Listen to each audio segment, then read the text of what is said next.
Well, good morning, everybody. Welcome to On Point. Uh, we are doing it via StreamYard today because the weather, our crew was unable to get here this morning, so we couldn't do our regular setup. But we're glad that technology is around. Technology can sure get on your nerves, but when it's useful, it is useful. And we're just so glad that you all have joined us this morning for On Point Radio, just online today because of the weather. We hope everybody's being safe. It's cold outside. Um, we had a nice amount of snow, and I'm so glad that you're here with us. Please do us a favor and share at this time. We can't take phone calls, of course, but you can comment. We are watching the comment feed. And you can let us know your thoughts online. We can post them, put your comments up, talk about them, go over them as we go over these important topics, talking about faith, culture, life, politics, whatever, but from a biblical perspective. Of course, I'm Pastor Nick, and of course, we today we have Reverend Richard White. Y'all know him. He is with us this morning. What's up, man? Good to see you. Good morning. Happy Saturday to everyone. Man, I was thinking about this. But you and Bishop did this for what, a year and a half or 2 years when we were in the pandemic. You did the On Point, the StreamYard for a while, right? Before you went back in the sanctuary, because first you were up top on the by the booth, then you were down front. Before a while, you were doing it like this, weren't we? We did a few times Yeah. here, but it was we was booth, then we moved outside. Right. Then the Right. times when we couldn't do it live, we did it, on that format. We did it on this, and then out there in the sanctuary in the on the pool. So Right. yeah, it's an interesting dynamic because you don't have the phone calls, but at least again we do have the comments. We see the numbers coming up. Please do us a favor and shout us out. Let us know where you're watching from. We Yeah. see Lee's, California, a few other places. Please do us a favor. It's your first time watching. Type VIP in the chat. Let us know where you're watching from. If you are a normal watcher, just say hello. We love to see who is on today. Uh, it's cold. We got some football games today, and yeah, and tomorrow. It's going to be And good. tomorrow.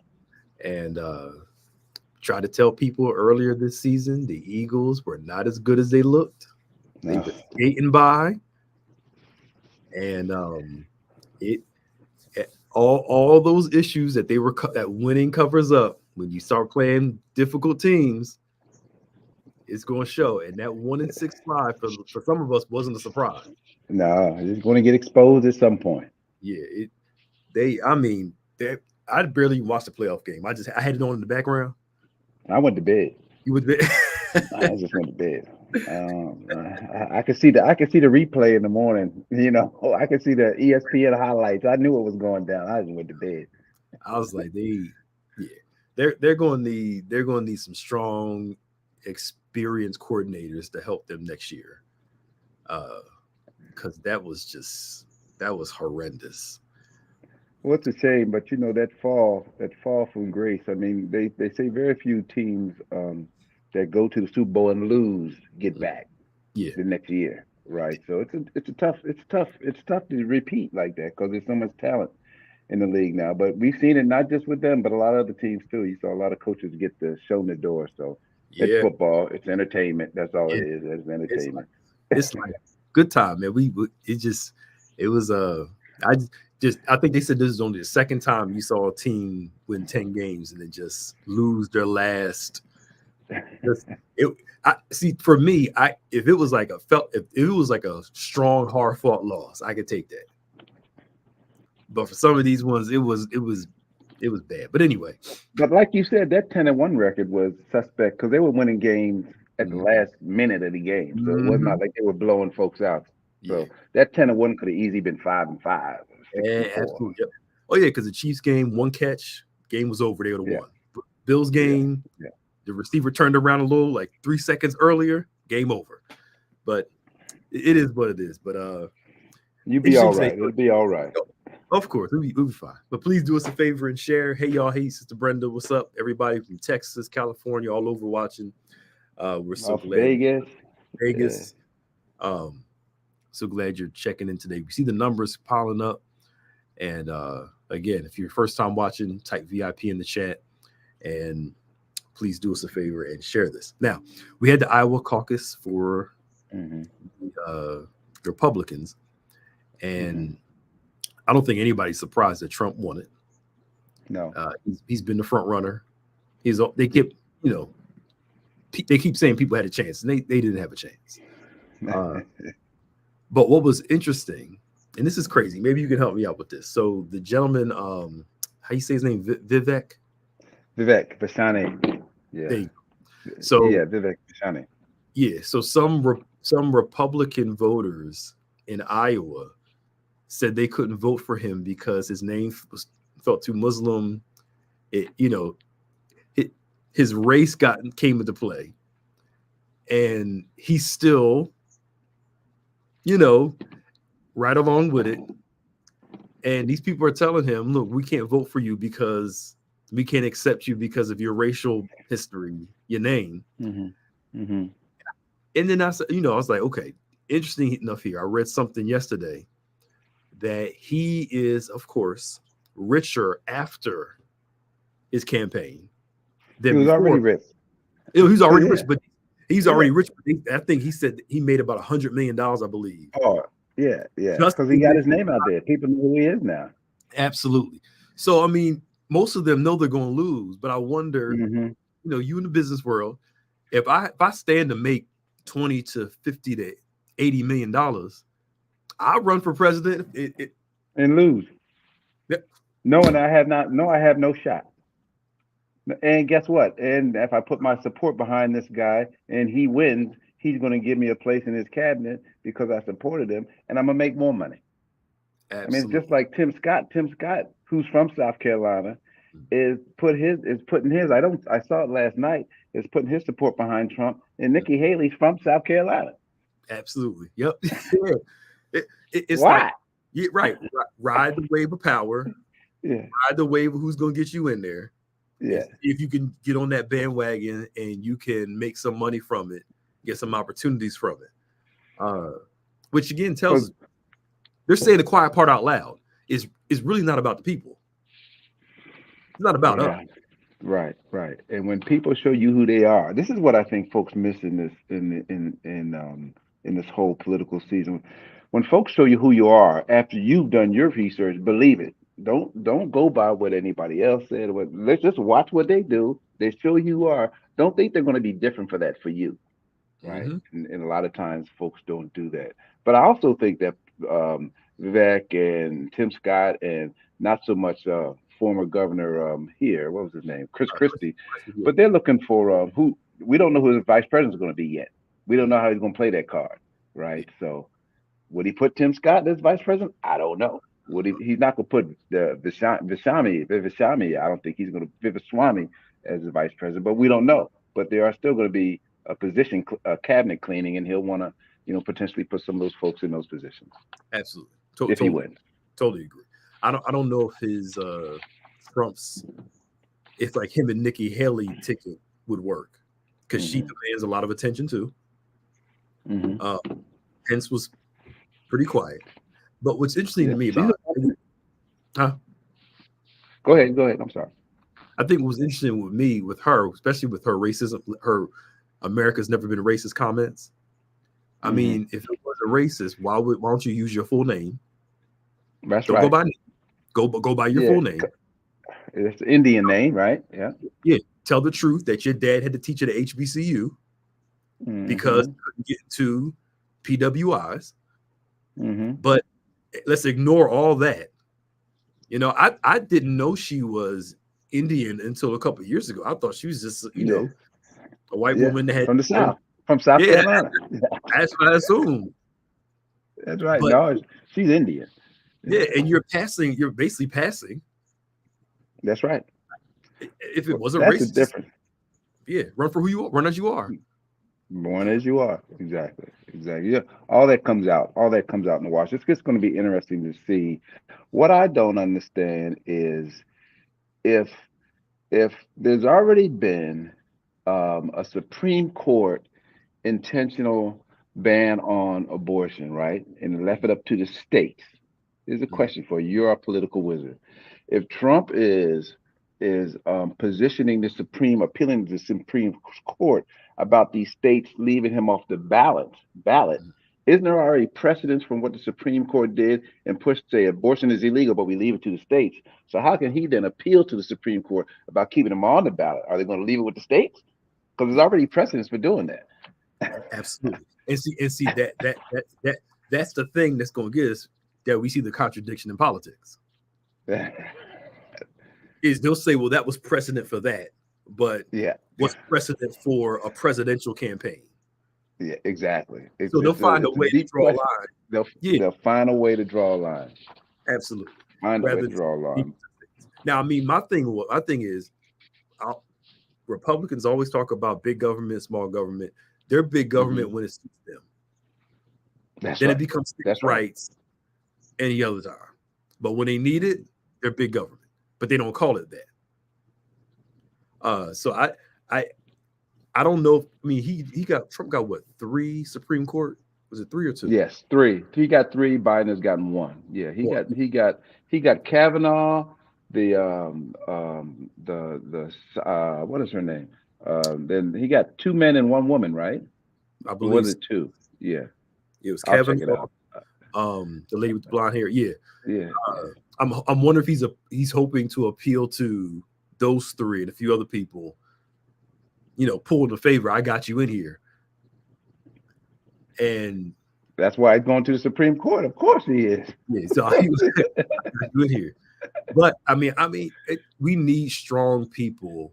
Yeah. Who stand up for, like, to me, I am not and I've publicly said this for a long time. I'm not a 2-party person per se. I can vote third party if it's the right person. We gotta, to me, there's some way we gotta break this 2-party monopoly. And I mean, I'm saying all that to say that there has to come a time where people are strong enough to say what's best for the democracy. So for me, sitting out of this election, what do you get? Trump. Right. You need people that are going to be strong enough to say, no, this is what it is. We're not going to let him run. Mm-hmm. If it was any other candidate, I'd be like, whatever. Right. But what we saw the first time, do we want a repeat of that? Right. Again, and we need politicians, Supreme Court, say, you know what? This particular campaign has appealed to a certain base, which led to an insurrection at a Capitol building.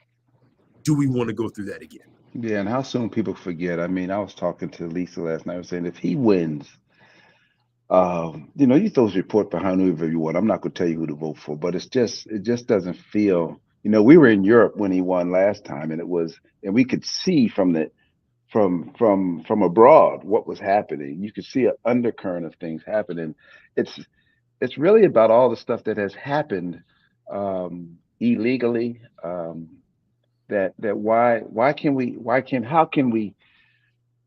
We are number one free world in the free world, and we're perpetuating a look as if we have no clue of what's going on. And how can we uphold democracy when we're belittling democracy in our own country? Yeah. And we're supposed to be the example for it. And I was reading something and it said, people say, well, I don't know who I'm voting, because people are going to say who they're going to vote for. They're going to go in and they're going to say, I'm going to vote, and I'm about to vote for so-and-so. And then they go in the booth and vote for him. Yep. And then they say, oh, I am going to vote for so-and-so. They go in the booth and don't vote for him. So it comes down to, personally, it's not a person doing what they can. It's a person doing what they must, regardless of what the consequences are. Absolutely. A backbone. But I still think power and money are alluring, and people will do anything to have that power, have that influence, have that money. I mean, To me, that's the only thing it can be. It's just like you said. I know I'm going to lose, but I'm gonna jump in here, get my name out there, just to see where it's going to take. Right. And it's never really about, I was talking to somebody this week, the power and money drives it, but it's not about the money and it's not about the power to the extent that they already have money and they already have power. It's just that they want more than that person, or they want more than that person. So they kind of get. And it's, you don't need it. My dad used to tell me when I was a kid, you don't need nearly as much as you think you need.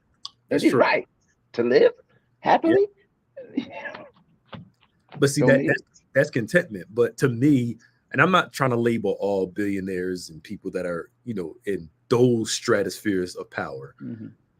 But to me, a lot of them, the only way they can get there is to have a level of greed about them where they're never satisfied. Right. They're never happy.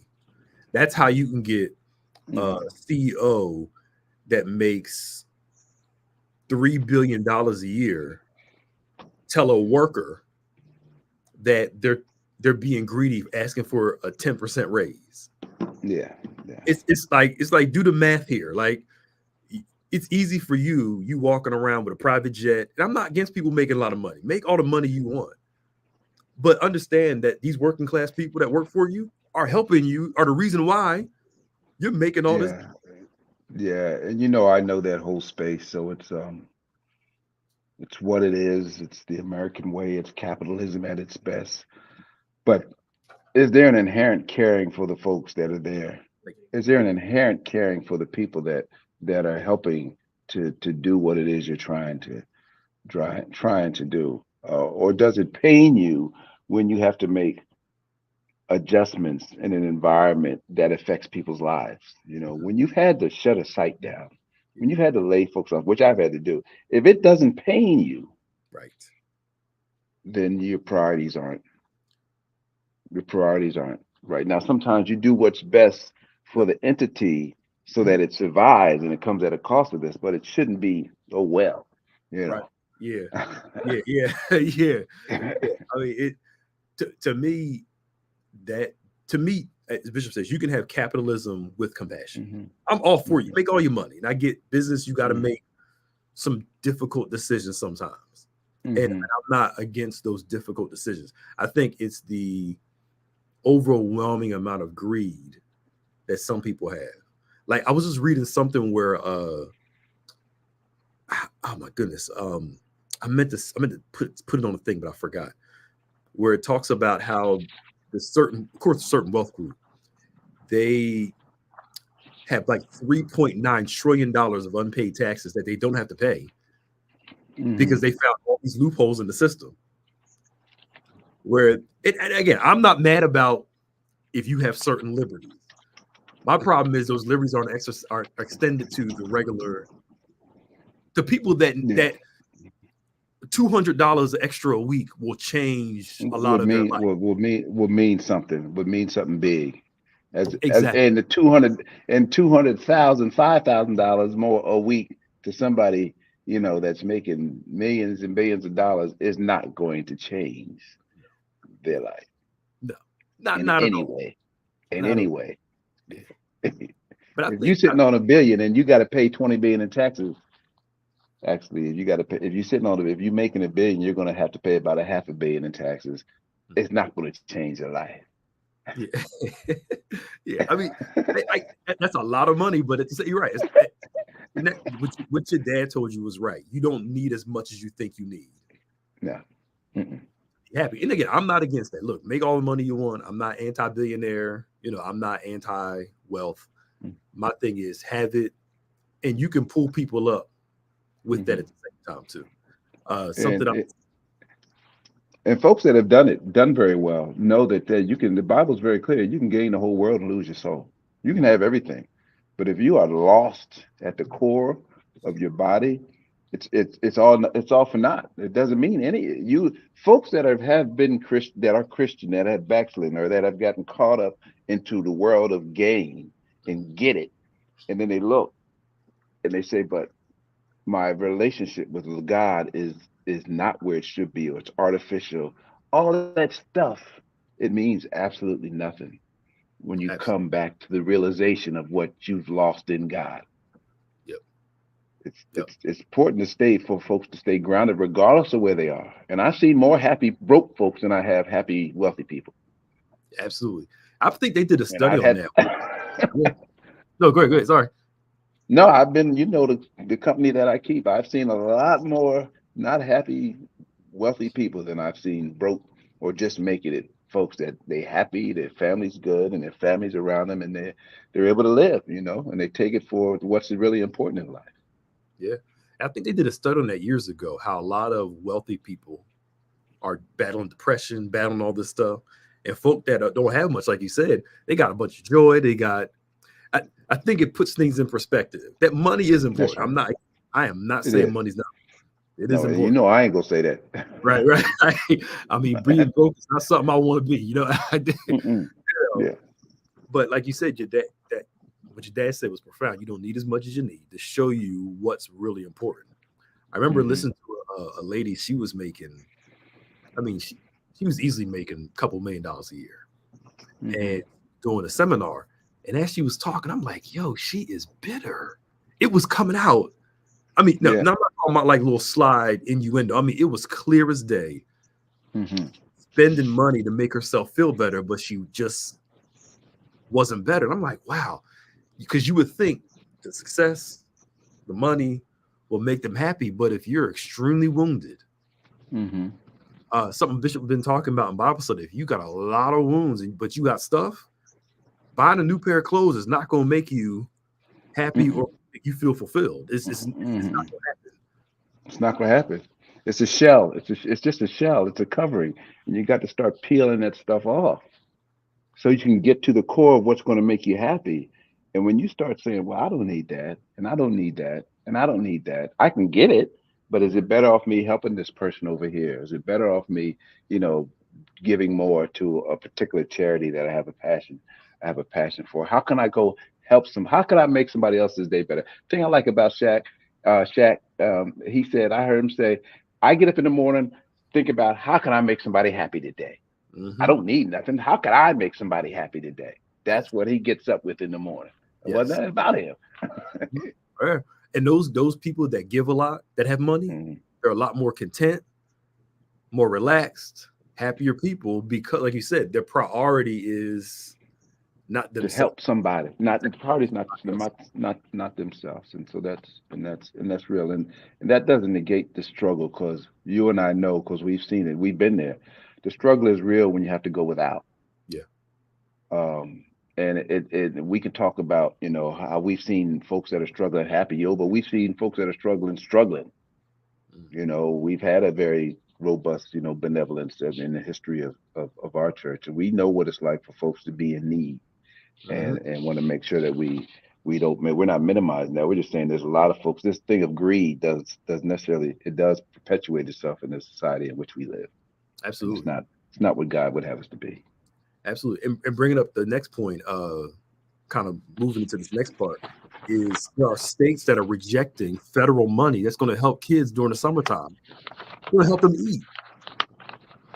All because, not two things. This is the crazy part. All because it's coming from a Democratic president.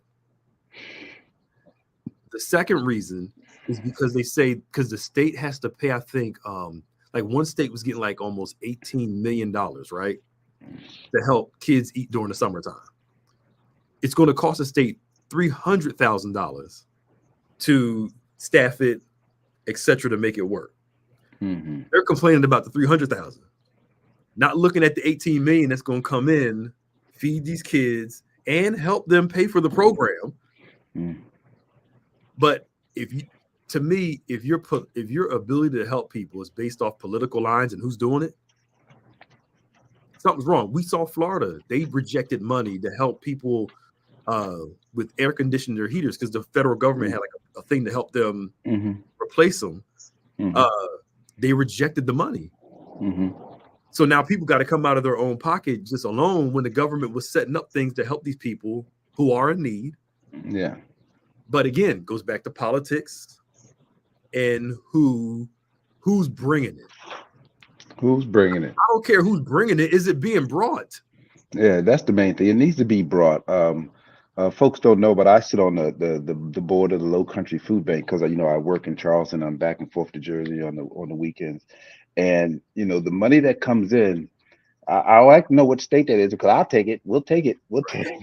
We'll take it. We're all doing it because we have those same we have a backpack buddies program where we're allowing kids that don't have food to take food home on the weekends.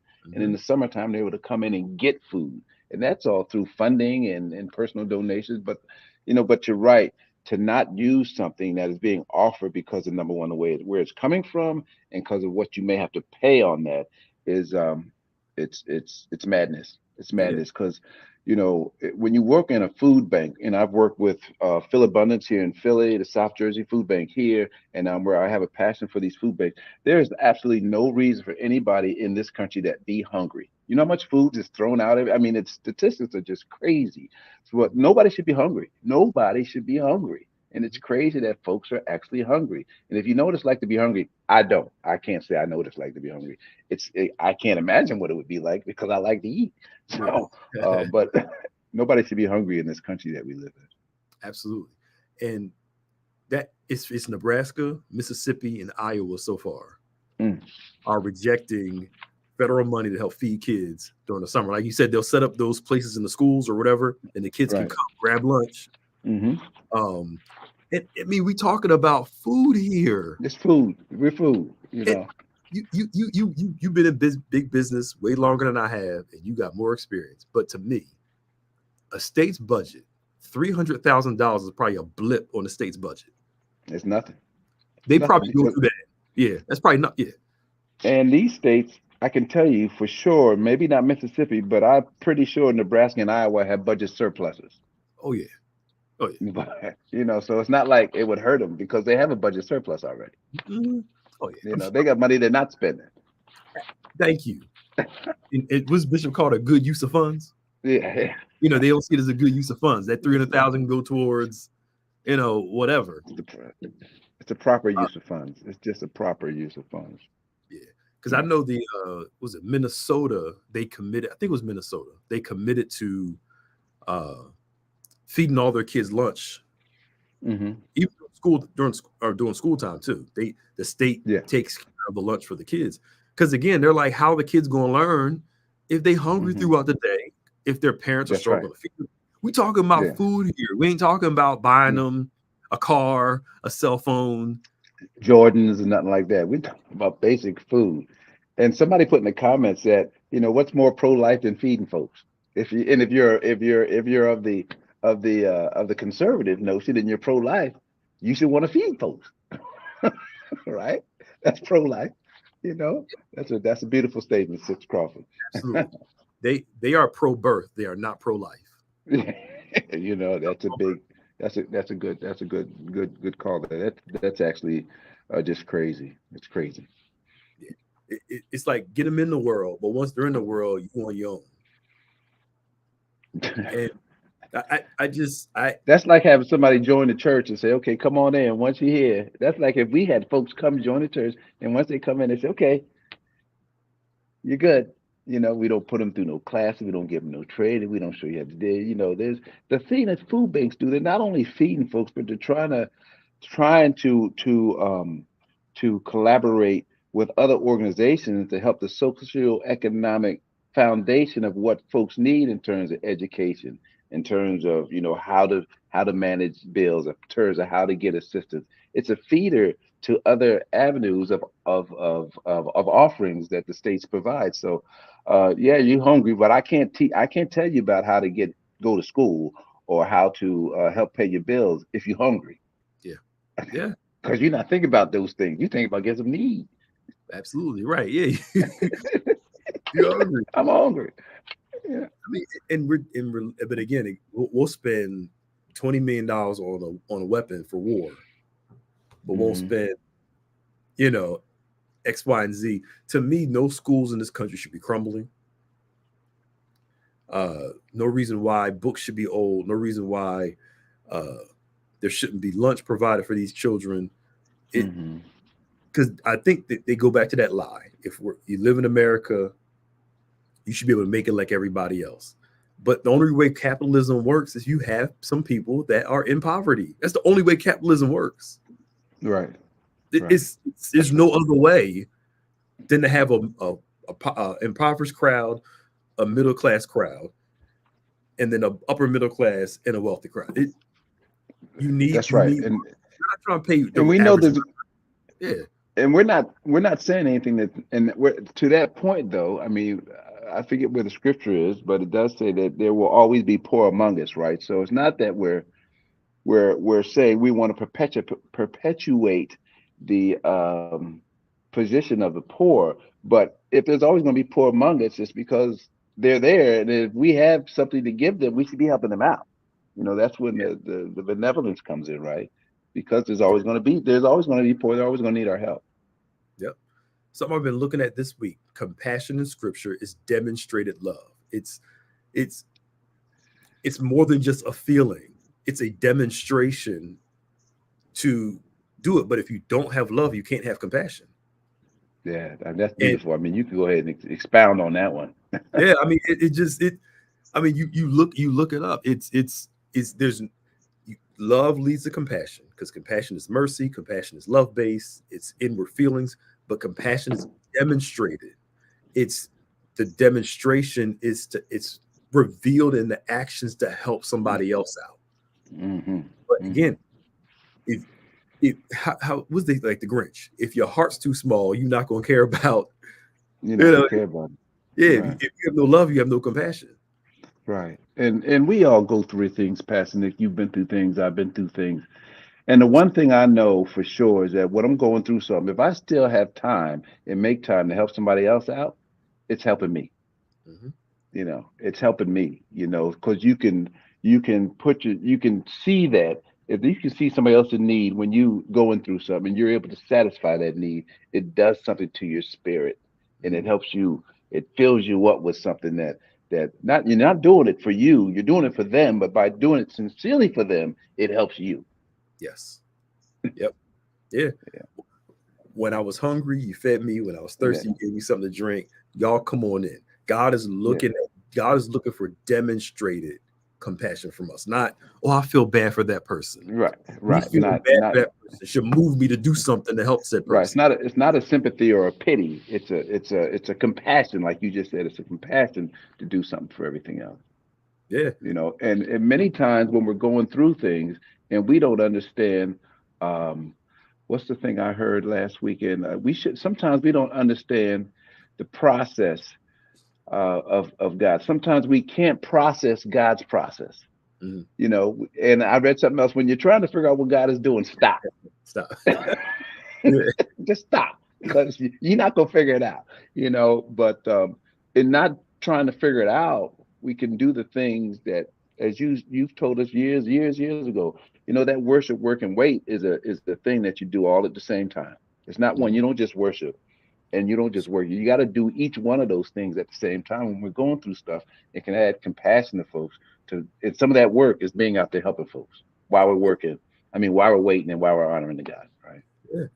Our experiences shouldn't harden us towards other people. And I've seen people, I went through it, so everybody else should go through it too. Builds character. There are some things I want my kids to have character, but there are some things I don't want them to experience that I had to.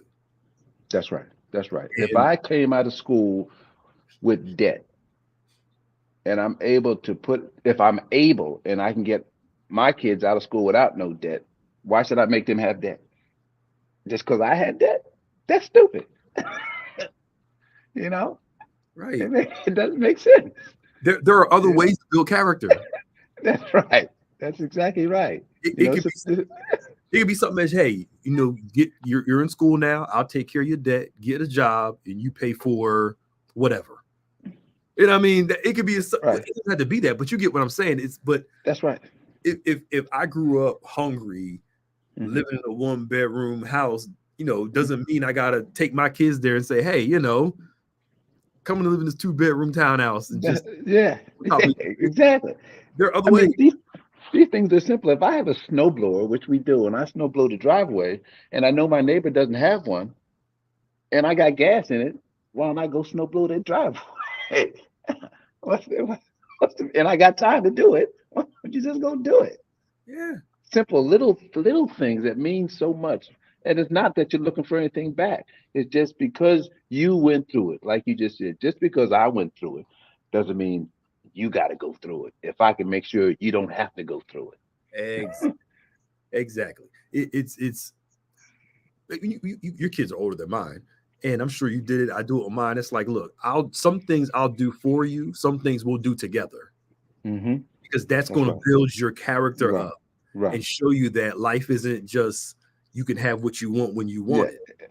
That's right. And some things I'll do for, except when you watch me do some things. Some do things I'll do for you. Some things together. It's that story you have about when you and Julian were going upstairs and lights went out.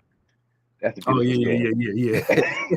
I don't know if folks heard that. I'm not gonna tell it because you tell it better than me. But that's a beautiful story. Yeah, like we were walking upstairs in the classroom wing, and the lights were out. I knew where I was going. I was like, it's fine. He's like, it's dark. We can't see. I was like, he's like, don't worry, I know where I'm going. He said, well, okay, I can see you. But that level of trust, I may not see it, but I know my dad knows where he's going. Exactly. And that's a fundamental thread that we can take through our dealings with God, this understanding his process. I don't know where you're taking me, but I mean, Abraham did it. And that's the same thing we're doing with this thing. I know what it's like to be in that position. I can make it so you're not going to be in that position. You'll still learn from it. Yep. But just, that it's just simple, and folks need to be more compassionate. You're sitting here talking about compassion and love more than we are today. Yeah. Was Bishop said about the sun hardened can soften some things. I can't remember the exact phrase. Soften some things. Our experiences should soften us more than harden us. And we can be hard, and it makes us like that towards other people, which means we haven't really been delivered from that thing. But reality is my wounds make me more compassionate because I know what it's like. That's right. To X, Y, and Z.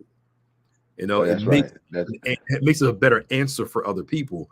Or we can become hard and say, well, I got up on my own. I did it for myself. Right. You don't need no help. I ain't had no help, which is never true. Right. Everybody has help. Well, my favorite saying, when everybody thinks you got everything, they don't think you need anything. And we all need something, Yep. And, we all need something somewhere, somehow, some way. Right. Absolutely. So Sid asked the question, though. She said, what gets me is we see humanity failing throughout the Bible. And still, so we should ever think about the end game or just be satisfied to have continuous faith and hope. To me, our hope is always in God.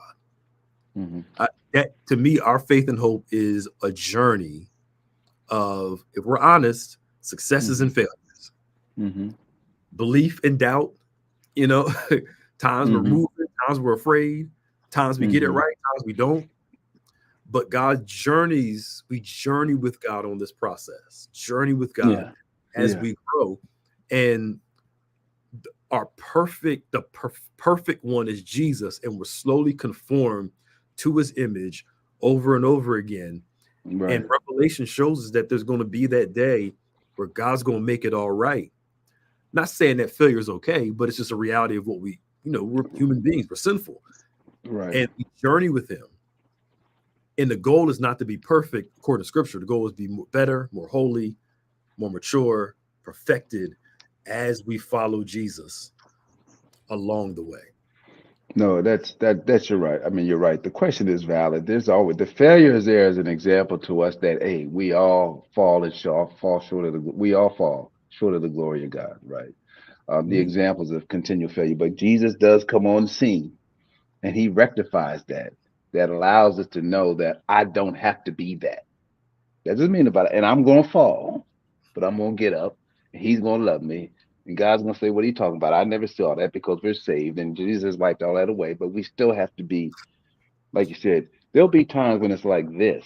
But at the end of the time, that linear line, it should be like this. So when even though you fall, you get back up. But as you get back up, that line is going like that. It's not going like that.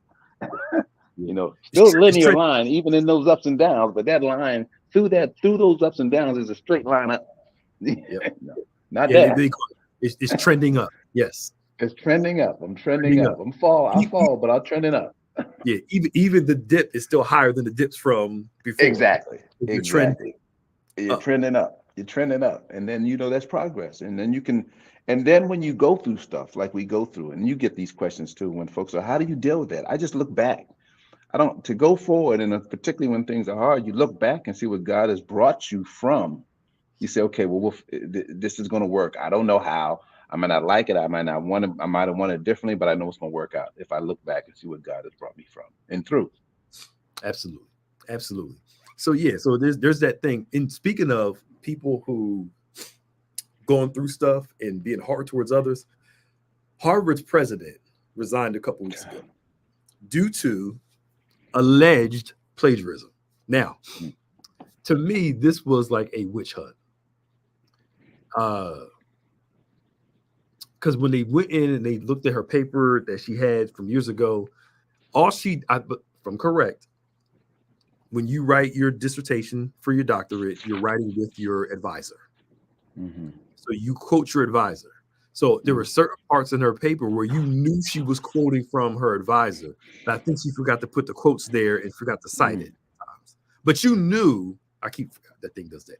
But you knew from the paper, you know she's quoting somebody. She's not speaking from herself. Yeah. But the crazy thing, one of the guys, I don't know if you heard about it, who was leading the charge over this whole plagiarism thing, come to find out his wife works at MIT and she plagiarized the paper. Now he asked for compassion for his wife, but was running this witch hunt against the Harvard president. Go ahead to you. I want to hear it. Running after people. If you're not careful, we'll open up the bones in your own closet. Yeah. Because everybody. I'm sorry to say. No, I'm not sorry to say because I think it's true. She was only president for 6 months. It might have been 9, but I think it was 6. I have no factual basis to make this statement, but I'm sure there are plenty of folks that did not want Harvard to have a person of her background and color. And they won't find a way to get her out from the beginning. Yep. I could be wrong, but that's just no, you're right. You're right. Is that, and then the whole anti-Semitism hearing. I know what she said. She didn't have to say that. She could have said that differently, but I don't think I don't think folks want her to be president. I don't, just like people didn't want the Barack Obama to see president. Everything. I know that pains him because he thinks a lot of what we're going through today is get back for us having a black president for 8 years. It's just all get back. If it would have been a white president as opposed to him, we wouldn't be in this. He feels this, that we wouldn't be in the state we are today. Oh yeah. That's sad. It is sad. And part of it is not his fault, but it's a reality of a black president caused one group to say, you know what? We got to fight tooth and nail to get back our country. That's right. And that's what they did with her. They don't, she's black and she's a woman. So she got those two things. And then, like I said, that hearing was just another reason to go after her more. Right. But the funny thing is now when your wife is the one that got caught, now we pray for compassion, for grace, but you didn't give that same to somebody else. It's just unfortunate circumstance. Just all. Yeah. They had an article today in the Wall Street Journal about Claudine Gay and how she ascended and how the accusations emerged and everything that you're saying. And then what's next? How is this going to potentially harm? Now, when you say harm and you got $36 billion endowment, what's the harm going to be to the institution? But the perception, because there was a lot of folks that were disappointed with that. Now, she had to resign. The Penn president resigned first, then she resigned, but the MIT president has not resigned. So 2 of the 3 went down. Right. Yep. Yeah. So I mean that's a shame. So but this goes back to the whole DEI thing. And like you said, they're trying to get rid of which they already got rid of. Yeah, which they got rid of all the diversity, inclusive stuff, and Mm-hmm. that was their way to get her out of their other people. But people complain about DEI. Was it DIE or DEI? One of them. DEI, diversity, inclusion, diversity, equity, and inclusion. I'm sorry, They, DE and I. they, Diversity, equity, and inclusion. nobody asked the question why it needed to be created in the first place. Because my problem is a person of color, if every person of color is seen as an affirmative action hire or DEI hire, why can't it? He or she was qualified. Yeah. And they were the best person for the position. The natural assumption is it must have been some affirmative action, which is wrong, which means that you assume that a person of color or a female isn't worthy of the job. Only a white male is. Right. Well, my assertion would be, Pastor Nick, from personal experience, that in the 30 years I've been working, there were probably in 22 jobs that I've had in 32 years, in over 30 years, is that some of those early hires were in fact D&I hires, but it was an opportunity. But once you get in, then you can show, okay, he knows what he's doing. He's doing the job. So, okay, we're good. But when it came in, it's like, well, we don't know. Is this going to work out? We don't know, because we haven't gone this route before, but it worked out. So that's the benefit of having the affirmative action, that at least allows you the opportunity to get in. And once you get in, it's on you. Yeah. It ain't on nobody else. But if you don't even have that opportunity, and that's going to affect my kids and your kids. It's unless we turn it back around, because that's what they're trying to close the access. Yes. Yep. Yeah. And block people of color, women, etc., from those positions. That's right. When the reality is we've seen, and I'm sure you've seen a lot more than I have, underqualified people getting positions over what extremely more qualified people because of the color of their skin or because of their connection. And, and we cannot sit here and act like that's nothing. They've had affirmative action for years. They just didn't call it that. They for years got in because of, whatever, over people way more qualified, but it's okay over there, but it's wrong over here. That's right. And then, and this happens at the highest level. Folks started talking about the things people make, and the competency is just low. Whether it's legacy or just somebody like the way they play golf, so they're gonna put them in this. It's just certain things that have no basis for happening, but it's just the world we live in. It's unfortunate. We know life isn't fair. We know favor isn't fair also, but that's why we believe in it. But it doesn't make it easy for folks that are coming up and coming out. That's why it's so important, as you and Bishop been talking about, that as you get your education, you go work for somebody else, you always have to be working on that thing you love, that side hustle that can allow you to be your own boss, because if those opportunities are closed, you have to find another way to be able to do what it is you need to do to support yourself and your family. Yeah, you have to. So, we'll see where it goes, but it looks like you said, the black president caused a wave of Get back, overcome everything. Yeah.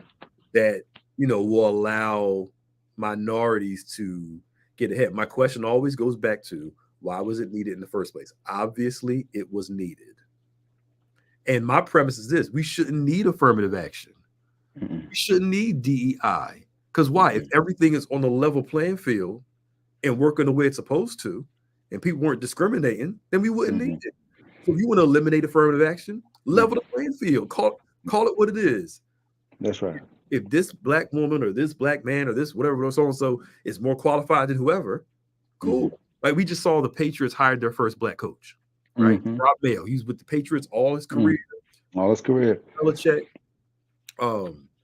And people talk about like Eric Bieniemy and a few other people. Well, they don't have no experience. And people are like, how many other white coaches that had no experience at all get positions? But guess You saw it. but guess You what? saw that. How else can you get experience unless you have the That's right. experience? Get the position. Have the experience. You got to have the opportunity to get the experience to show that you're capable of doing it. And then you put years and years and years in.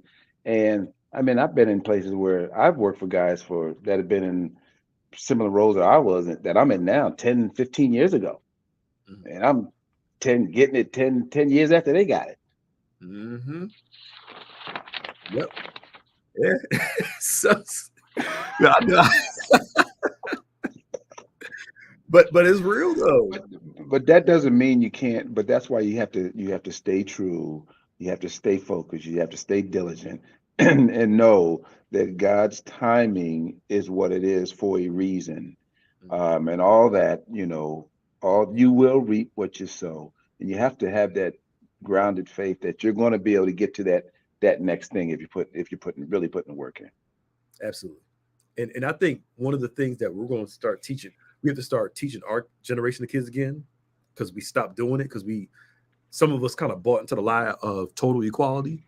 When we were growing up, we were told you have to work harder, be smarter, be better, 10 times better, right? Just to get a fair shot. Some parents stopped teaching that because they thought, well, things are better now. We need to our kids don't know how to respond when these events happen, because they thought everything was equal. We got to start reminding these kids again. You got to work harder. You got to be better. Be stronger. You may not like it, but it is what it is. Yeah, and because they didn't grow up in that, a lot of them don't know about the civil rights area. That's why it's important for us that know to make sure they understand the struggle that has perpetuated itself. Yes, we give our kids more than we had. It's just what we do, but they still have to understand the struggle, because as soon as they get out there, it's coming. Yep, they're gonna see it. And you don't, and the difference I think in our kids, and I know your kids are still young, is that the acceptance. They're very. I think our kids are more diverse in their engagement. They don't care if somebody's gay or transgender or black or white. They just want to get to it. What are we trying to get accomplished here? But that thing is, it still is there, and you have to make sure that you understand that you're different. Just when you walk in the room, you are different. Just because it's there, you look different, so folks perceive that you are different.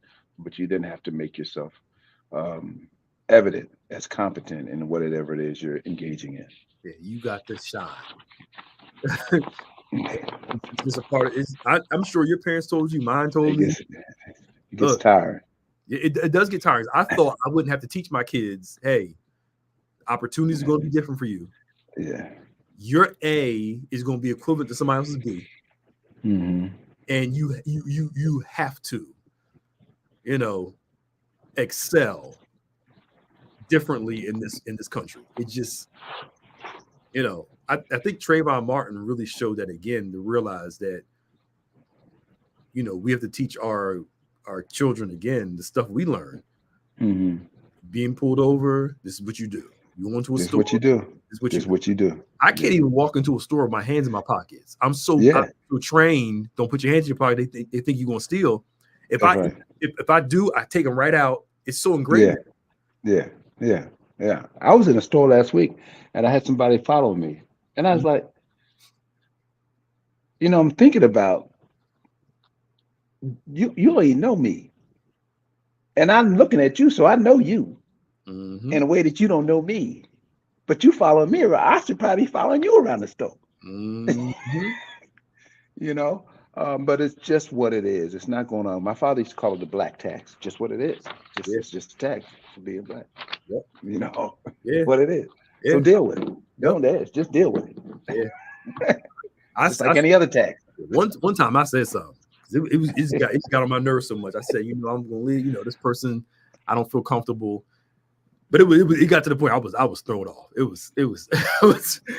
But I catch somebody on the wrong day. You caught you on the wrong day, and you had to go in on it. I don't feel comfortable here.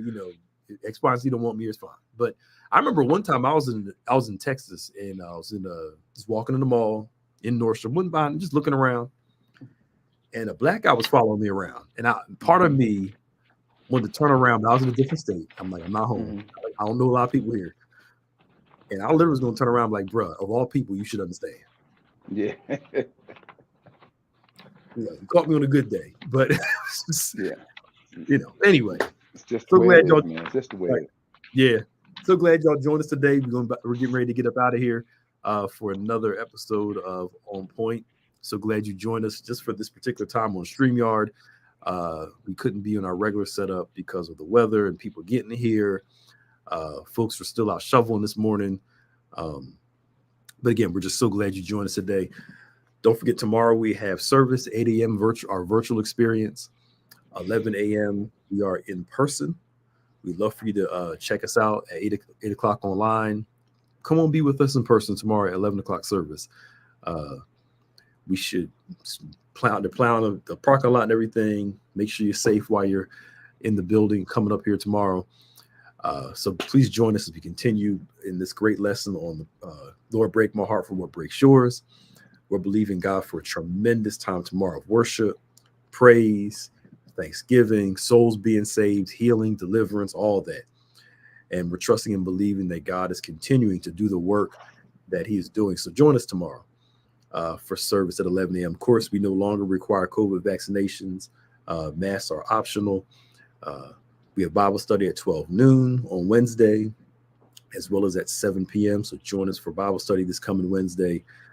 Of course, if you're interested in receiving Bethany news updates, text BBC News to 28950. Again, text BBC News to 28950. To receive devotional messages, text BBC Elevate to 28950. You can email your prayer request to social@gotobethany.com. Again, that is social@gotobethany.com. Email us your prayer requests. We'd love to pray with you and for you. And of course, subscribe to David G. Evans 1 and BBC Event J on all of our platforms, YouTube, Facebook, Instagram, all that. Check us out during the course of the week. And we appreciate all of you for coming on today. Reverend Rich, thank you, sir. Appreciate it. It's good to see you. It's good to see you. And see you tomorrow. Can I say that, I know you didn't forget. I just want to add in, we got a birthday coming up this week. Yes. We got our Go ahead. Bishop's birthday. We're doing offering tomorrow. His birthday is on Thursday, the 25th. We're taking up an offering for his birthday tomorrow, as well as next Sunday if you're unable to do tomorrow. We're asking for $1 per year. That's $72. We want to be able to be a blessing to him. If you can do more, do more. If you can't do the 72, do the best that you can. But we have the greatest pastor in the world, the hardest work, like James Brown, the hardest working man. You can't call it show business, but in ministry. So we want to be a blessing to him. Birthday's on Thursday. Get a card, sow into his life and bless him. He gives up a whole lot personally to make sure he is here to pastor us, teach to us, preach to us. And we thank God for his life. And thank God that he's still rolling at 72 years old. Slowing down at all. Still moving. So we can honor to whom honor is due. And that's right. So we'll do that tomorrow. If you can't unable to do anything tomorrow, we're going to do it again on the 28th, the following Sunday. And I think that is everything. All right. On behalf of Bishop David G. Evans, remember, faith acts like a thing is so, even when it's not so, that it might be so. God bless y'all. We'll see y'all next Saturday for another episode of On Point at 9 o'clock. See y'all.